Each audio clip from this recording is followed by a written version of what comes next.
Following back-to-back tourney trips, UNLV was on everybody's radar.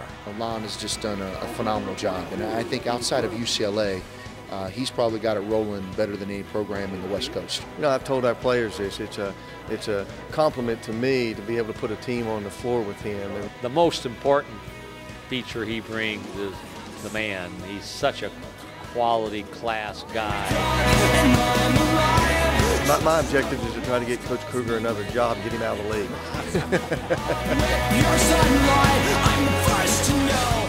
The Rebels opened at home November 15th against San Diego. Not that the eventual outcome wasn't satisfying, but 13,000 showed up on opening night. You're unbelievable. UNLV beat the Toreros behind Wink's 19 and in freshman Oscar Belfield's debut with 13 in a 5-point win. You're unbelievable. Coach Kruger cut his head coaching teeth at Texas Pan American. Rebels beat up his old school 73-48. UNLV improved to 3-0, cutting down the Lumberjacks, then 4-0 by beating up North Carolina A&T. Fans showing up in droves to see the unbeaten Rebels. They go on the road and beat UTEP. They're 5-0, flirting with the top 25 ranking. The Rebels were rolling, but the Golden Bears came out of hibernation. California was on fire. 5 Bears score in double figures. UNLV shot 29% and fell hard. And then lost to Cincinnati at home, making it 2 in a row.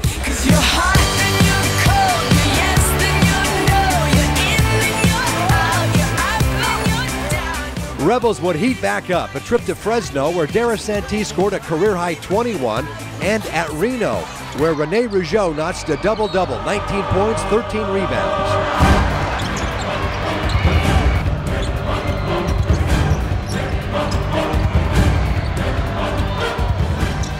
And they kept it rolling.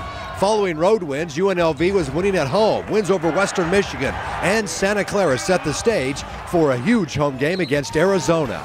Are you ready for a miracle? Are you ready for a miracle? And they wouldn't need that miracle. The Rebels dominated 79-64. Wink Adams knocking down 7 threes, scoring 25. If I'm not the best player, hands down, Wink Adams. Wink Adams is by far the best player in this conference. The thing I like about Wink Adams is I think he's become a complete player. He plays both ends of the floor. Obviously, your scouting reports probably start with him because he's so talented. He makes them go in a lot of different ways, defensively, offensively, the passion of which he plays, how hard he plays. So he's a very good leader for them. That would be Wink's finest moment. His worst, the next home game against Southern Utah.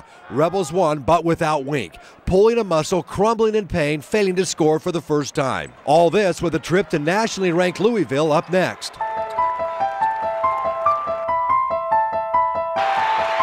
Rebels head to Kentucky on New Year's Eve knowing Wink will sit, but call out the cavalry.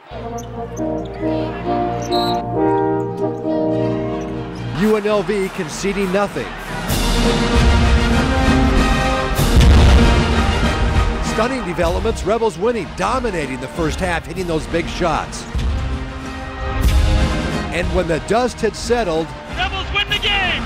Rebels win the game for the Cardinals, and the players are going crazy! What a way to ring in the new year. Back home to open league play with a win over New Mexico. It's a perfect world. UNLV strings together 8 in a row. But something happened on the way to 10. Road games at TCU and CSU weren't supposed to be road blocks. Lies that always told you. Love you never knew. Nobody could figure it out. An 8-point loss to TCU. And this runner by Belfield at CSU is off the mark. Following those stunning road losses, UNLV comes home to beat up the Wyoming Cowboys.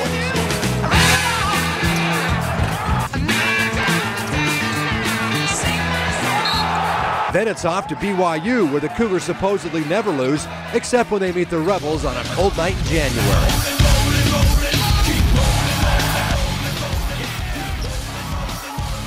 And we are all tied up, and BYU had a 15-point lead in the first half.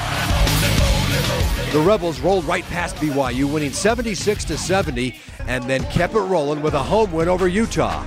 Nice stretch taking out BYU and Utah. Then it's off to Air Force, where Trevon Willis had 11 assists, no turnovers in an easy win. Rebel fans don't have to think too far back on what could have been. They had a chance to beat the Aztecs at home, instead lost in overtime. Then at New Mexico, 2 chances to win, but lost in overtime. Rebels did pay back TCU and CSU with home dates. It wasn't even close.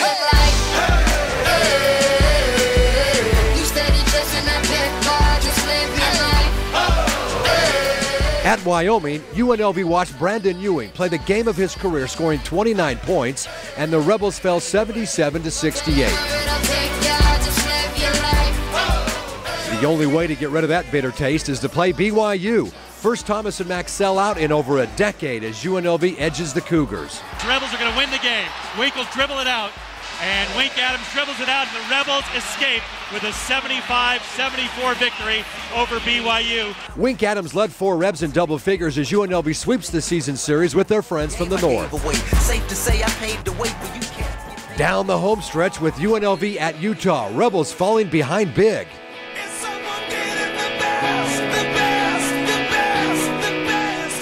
They were getting beat up, but rallied to within 2, ended up losing by 10.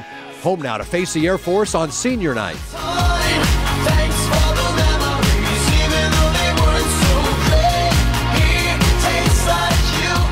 UNLV had to muster a solid second half to stave off an Andrew Hankey bid for an upset. UNLV wins by 3. Rebels close out the regular season at San Diego State. UNLV looking to avoid getting swept. Again, troubleshooting from the field, and UNLV falls 57-46, setting up a rematch in the Mountain West tourney. The Aztecs getting inside, nailing 3-point shots at will. Rebels got as close as 9 before falling 71-57. Their season is on hold. Their fate about where, when, and who will be answered today. Are you ready for a miracle?